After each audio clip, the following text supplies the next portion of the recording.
ಈ ಬಗ್ಗೆ ಮತ್ತಷ್ಟು ಬ್ರೇಕಿಂಗ್ಗಳು ನಿಮ್ಮ ಮುಂದೆ. ತಪ್ಪು ನಡೆದಿದೆ, ದಾರಿ ಮಧ್ಯೆ ಗೊಬ್ಬರ ಮಾರಾಟ ಮಾಡುವಂತಿಲ್ಲ, ತಪ್ಪು ನಡೆದಿದೆ, ಹೀಗಾಗಿ ನೋಟಿಸ್ ಕೊಟ್ಟಿದ್ದೇನೆ ಅಂತ ಹೇಳಲಾಗ್ತಾ ಇದೆ. ಸೂಕ್ತ ತನಿಖೆ ನಡೆಸಿ ವರದಿ ಕೊಡೋಕೆ ಹೇಳಿದ್ದಾನೆ.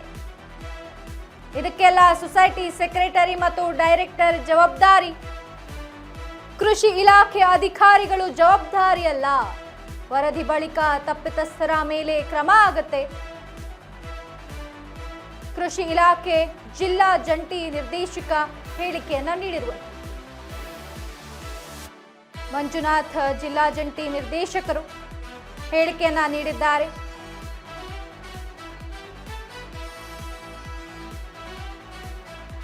ಜಿಲ್ಲೆಯಲ್ಲಿ 6 ತಾಲೂಕು ಬರ್ತವೆ.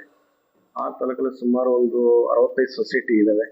65 ಸೊಸೈಟಿಗೂ ನಾವು ನಮ್ಮ ಫೆಡರೇಷನ್ ಮತ್ತೆ KCC ಇಂದ ಗೊಬ್ಬರ ಸಪ್ಲೈ ಮಾಡ್ತೀವಿ. ನಮಗೆ ಏನು ಬರುತ್ತೋ ಅದರಲ್ಲಿ 25% ಸೊಸೈಟಿ ಕೊಡಬೇಕು. ಇವಾಗ ನಮಗೆ ಈ ಸಲ ಗೊಬ್ಬರ ಪ್ರಾಬ್ಲಮ್ ಇಲ್ಲ. ನಾವು ಆದಷ್ಟು ಸೊಸೈಟಿ ಕೊಟ್ಬಿಟ್ಟು ರೈಟ್ ಸೇಮ್ ಪ್ರೈಸ್ ಏನಿದೆಯೋ ನಮ್ಮ 566 ರೂಪಾಯಿ ಪ್ರೈಸಲ್ಲೇ ಸೇಲ್ ಮಾಡಿಸ್ತಾ ಇದ್ದೀವಿ. ಎಲ್ಲಿ ಬೆಲೆ ಜಾಸ್ತಿ ಆಗಿಲ್ಲ. ಮೊನ್ನೆ ಅರಕನಾಳ್ ಗ್ರಾಮ ಪಂಚಾಯತಿಗೆ 4ನೇ ತಾರೀಕು ಒಂದು ಲೋಡ್ ಹೋಗಿದೆ. ಡೈರೆಕ್ಟ್ರಿಗೆ ಹೇಳಿದ್ರು, ನಾನು ಕಳಿಸ್ಕೊಟ್ಬಿಟ್ಟು ಅವಲ್ಲಿ ಹೋಗ್ಬೇಕಾದ್ರೆ ಆನ್ ದ ವೇ ಒಂದು ಹುಲಿಕಟ್ಟೆ ಗ್ರಾಮ ಅಂತ ಬರುತ್ತೆ. ರೈತರೆಲ್ಲ ಸೇರಿಸ್ಬಿಟ್ಟು ನಮ್ಗೆ ಈ ಸಲ ಇಲ್ಲೇ ಇಳಿಸ್ಬಿಟ್ಟು ರೈತರ ಡಿಸ್ಟ್ರಿಬ್ಯೂಷನ್ ಆಗಲಿ ಅಂತ ಡಿಮ್ಯಾಂಡ್ ಮಾಡೋದಕ್ಕೋಸ್ಕರ ಅಲ್ಲಿ ಡೈರೆಕ್ಟರ್ಗಳು ಸೇರ್ಕೊಬಿಟ್ಟು ಅಲ್ಲಿ ಇಳಿಸಿ ರೈತರಿಗೆ ಡಿಸ್ಟ್ರಿಬ್ಯೂಷನ್ ಮಾಡಿದ್ದಾರೆ. ಯಾವುದೇ ತರ ಬೇರೆ ಕಡೆ ಹೋಗಿಲ್ಲ, ಗೊಬ್ಬರ ರೈತರಿಗೆ ಸಿಕ್ಕಿದೆ.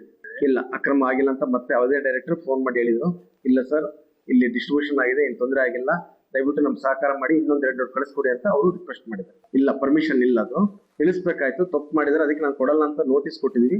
ತನಿಖೆ ನಡೆಸ್ತಾ ಇದ್ದೀನಿ. ರೈತರಿಗೆ ಹೋಗಿದಿಲ್ಲ ಅಂತ ಎನ್ಕ್ವೈರಿ ಮಾಡಿ ಒಂದು ರಿಪೋರ್ಟ್ ಕೊಡಕ್ಕೆ ನಮ್ಮ AD ಅವರಿಗೆ ಸೂಚನೆ ಕೊಟ್ಟಿದ್ದಾರೆ. ನಮ್ಮ AD ಇರ್ತಾರೆ ಅಸಿಸ್ಟೆಂಟ್ ಡೈರೆಕ್ಟರ್. ತಾಲೂಕು ಹಂತದಲ್ಲಿ ಅವ್ರ ಅಸಿಸ್ಟೆಂಟ್ ಡೈರೆಕ್ಟರ್ ರೆಸ್ಪಾನ್ಸಿಬಿಲಿಟಿ ಇಲ್ಲ, ಸೆಕ್ರೆಟರಿನೇ ರೆಸ್ಪಾನ್ಸಿಬಿಲಿಟಿ. ಸೆಕ್ರೆಟರಿ ಮತ್ತೆ ಆ ಸಂಘ ಡೈರೆಕ್ಟರ್ಸ್ ಇರ್ತಾರಲ್ಲ ಅವರ ಜವಾಬ್ದಾರಿ. ಬಟ್ ಕೊಡ್ಬೇಕಾಯ್ತು, ತಪ್ಪು ಮಾಡಿದರೆ ಅದಕ್ಕೆ ಎನ್ಕ್ವೈರಿ ಮಾಡಕ್ಕೆ ಹೇಳಿದ್ದೀನಿ. ರೈತರಿಗೆ ಹೋಗಿದಿಲ್ಲ ಅಂತ ಎನ್ಕ್ವೈರಿ ಮಾಡಿ. ವಿಜಯನಗರ ಜಿಲ್ಲೆಯಲ್ಲಿ 6 ತಾಲೂಕು ಬರ್ತವೆ. 6 ತಾಲೂಕಲ್ಲಿ ಸುಮಾರು ಒಂದು 65 ಸೊಸೈಟಿ ಇದಾವೆ. ಈ ಬಗ್ಗೆ ಹೆಚ್ಚಿನ ಮಾಹಿತಿನ ನೀಡಲು ನಮ್ಮ ಪ್ರತಿನಿಧಿ ರಾಜು ವಿಜಯ್ ಅವರು ನಮ್ಮ ಜೊತೆ ಇದ್ದಾರೆ. ರಾಜು ಅವರೇ, ಈ ಸರ್ಕಾರದ ನಿಯಮವನ್ನ ಉಲ್ಲಂಘಿಸಿ ಗೊಬ್ಬರ ಗೋಲ್ಮಾಲ್ ಆಗ್ತಾ ಇರುವಂತದ್ದು, ತನಿಖೆ ಕೂಡ ನಡೆಸ್ತಾ ಇದ್ದಾರೆ ಅಂತ ಹೇಳಿ ಮಂಜುನಾಥ್ ಅವರು ನಿರ್ದೇಶಕರು, ಜಿಲ್ಲಾ ಜಂಟಿ ನಿರ್ದೇಶಕರು ಮಾಹಿತಿಯನ್ನ ನೀಡಿದ್ದಾರೆ. ಏನೆಲ್ಲ ಅಪ್ಡೇಟ್ಸ್ ಇದೆ? ಎಸ್ ಚಂದನ, ವಿಜಯನಗರ ಜಿಲ್ಲೆಯ ಹರಪನಹಳ್ಳಿ ತಾಲೂಕಿನ ಅರಕನಾಳು ಗ್ರಾಮ ಪಂಚಾಯತಿ ವ್ಯಾಪ್ತಿಯಲ್ಲಿ ಸೊಸೈಟಿಗೆ ಸೇರಬೇಕಾದಂತಹ ಗೊಬ್ಬರ ಕಾಳಸಂತೆಯಲ್ಲಿ ಮಾರಾಟವಾಗಿದೆ ಅಂತಂದೇಳಿ ಒಂದು ಗಂಭೀರ ಆರೋಪ ಕೇಳಿ ಬರ್ತಾ ಇರುವಂತದ್ದು. ಇನ್ನು ಅಲ್ಲಿನ ಏನು ಅರಕನಾಳು ರೈತರು ಸ್ವತಃ ಕೃಷಿ ಪತ್ತಿನ ಸಹಕಾರಿ ಸಂಘಕ್ಕೆ ಮುತ್ತಿಗೆ ಹಾಕಿ ಬೃಹತ್ ಪ್ರತಿಭಟನೆಯನ್ನ ಮಾಡಿ ಆಕ್ರೋಶವನ್ನು ಹೊರಹಾಕಿರುವಂತದ್ದು. ಇನ್ನು ಕೂಡಲೇ ತಪ್ಪಿತಸ್ಥರ ವಿರುದ್ಧ ಕ್ರಮ ಕೈಗೊಳ್ಳಬೇಕು, ಇಲ್ಲದಿದ್ರೆ ಮುಂದಿನ ದಿನಗಳಲ್ಲಿ DC ಕಚೇರಿ ಬಳಿ ಹೋಗಿ ಉಗ್ರ ಹೋರಾಟ ಮಾಡ್ತೀವಿ ಅಂತಂದೇಳಿ ಖಡಕ್ ಎಚ್ಚರಿಕೆಯನ್ನ ನೀಡಿರುವಂತದ್ದು. ಇನ್ನು ಆಗಸ್ಟ್ 4ನೇ ತಾರೀಕು ಹೊಸಪೇಟೆಯ ಕೃಷಿ ಇಲಾಖೆಯಿಂದ ಒಂದು ಲೋಡ್ ಗೊಬ್ಬರ ಅರಕನಾಳು ಸೊಸೈಟಿಗೆ ಕಳಿಸಲಾಗುತ್ತೆ. ಆದ್ರೆ ದಾರಿ ಮಧ್ಯೆ ಏನು ಹುಲಿಕಂಟಿ ಅನ್ನುವಂತಹ ಒಂದು ಗ್ರಾಮ ಬರುತ್ತೋ ಅಲ್ಲಿ ಆ ಸೊಸೈಟಿಯ ಡೈರೆಕ್ಟರ್ ನೇತೃತ್ವದಲ್ಲಿ ಈ ಗೊಬ್ಬರವನ್ನ ಹಂಚಿಕೆ ಮಾಡಲಾಗುತ್ತೆ. ಹೀಗಾಗಿ ಅರಕನಾಳು ಗ್ರಾಮಸ್ಥರು ಹೆಚ್ಚಿನ ಹಣವನ್ನು ಪಡೆದು ಡೈರೆಕ್ಟರು ಸೊಸೈಟಿಗೆ ಸೇರಬೇಕಾದಂತಹ ಗೊಬ್ಬರವನ್ನ ಕಾಳಸಂತೆಯಲ್ಲಿ ಮಾರಾಟ ಮಾಡಿದ್ದಾರೆ ಅಂತಂದೇಳಿ ಗಂಭೀರ ಆರೋಪವನ್ನ ಮಾಡಿರುವಂತದ್ದು.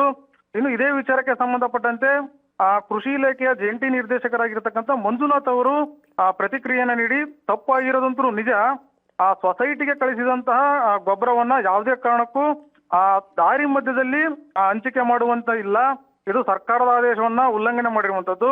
ಇನ್ನು ಈ ಪ್ರಕರಣಕ್ಕೆ ಸಂಬಂಧಪಟ್ಟಂತೆ ತಾಲೂಕು ಕೃಷಿ ಅಧಿಕಾರಿಗೆ ಇರ್ತಕ್ಕಂಥ AD ಅವರಿಗೆ ನಾನು ಈಗಾಗಲೇ ನೋಟಿಸ್ ಅನ್ನ ಕೊಟ್ಟಿದ್ದೇನೆ. ಕೂಡಲೇ ಸೂಕ್ತ ತನಿಖೆಯನ್ನ ನಡೆಸಿ ಒಂದು ವರದಿಯನ್ನ ಕೊಡಕ್ಕೆ ಹೇಳಿದ್ದೇನೆ. ವರದಿ ಬಂದ ಬಳಿಕ ಯಾರು ತಪ್ಪಿತಸ್ಥರಿದ್ದಾರೋ ಅವ್ರ ವಿರುದ್ಧ ನಾನು ಕಠಿಣ ಕ್ರಮ ಕೈಗೊಳ್ತೀನಿ ಅಂತಂದೇಳಿ ಜಿಲ್ಲಾ ಜಂಟಿ ನಿರ್ದೇಶಕ ಮಂಜುನಾಥ್ ಅವರು ಭರವಸೆಯನ್ನ ಕೊಟ್ಟಿರುವಂತದ್ದು. ಹೀಗಾಗಿ ತನಿಖೆ ಆದ ಬಳಿಕ ಯಾರ ವಿರುದ್ಧ ಕ್ರಮ ಆಗುತ್ತೆ ಅಂತಂದೇಳಿ ಕಾದ್ ನೋಡ್ಬೇಕಾಗಿದೆ ಚಂದನ. ಎಸ್, ಧನ್ಯವಾದ ರಾಜು ನಿಮ್ಮೆಲ್ಲ ಮಾಹಿತಿಗಾಗಿ.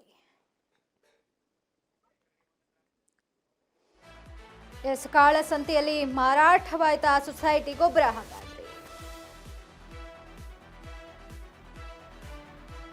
ಸೊಸೈಟಿಗೆ ಬರ್ತಿದ್ದಂತಹ ಗೊಬ್ಬರ ದಾರಿ ಮಧ್ಯದಲ್ಲೇ ಹಂಚಲಾಗಿದೆ ಅಂತ ಹೇಳಿ ಮಾಹಿತಿ ಬರ್ತಾ ಇರುವಂಥದ್ದು. ಇನ್ನು ಈ ಬಗ್ಗೆ ತನಿಖೆಯನ್ನ ನಡೆಸಲಾಗ್ತಿದೆ ಅಂತ ಹೇಳಿ ಜಿಲ್ಲಾ ಜಂಟಿ ನಿರ್ದೇಶಕರು ಮಂಜುನಾಥ್ ಅವರು ಹೇಳಿಕೆಯನ್ನ ನೀಡಿದ್ದಾರೆ.